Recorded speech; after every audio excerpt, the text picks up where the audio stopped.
बिस्मिल्लाहिर्रहमानिर्रहीम। दुनिया की ज़िंदगी में हुस्न और आफियत के तलबगार ज़रूर रहें, लेकिन ये भी मत भूलिए कि ये सिर्फ़ और सिर्फ आजमाइश का घर है। यहाँ हदूद हैं, आसानियाँ हैं, गम हैं, आफतें हैं।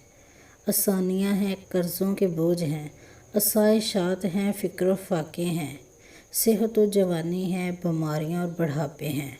सो खुद को आदी बनाएं शजरे सायादार में सस्ताने का, फिर ताज़ा दम होकर तपते सहरा में सफ़र का एक तसल्ली रखते हुए खो गई चीज़ पर रब से अजर की उम्मीद रखिए। खुश रहिए कि सिर्फ हम ही नहीं, यहाँ हर एक ही आजमाइश की चक्की में पिस रहे हैं। चाहे जैसे भी, जिस अंदाज़ो सूरत में भी, हर तरफ ही ये ज़िंदगी की जंग जारी है। बल्कि बसा औक़ात तो लगता है कि हमारे लम्हे हज़ारों लाखों लोगों से भले गुज़र रहे हैं।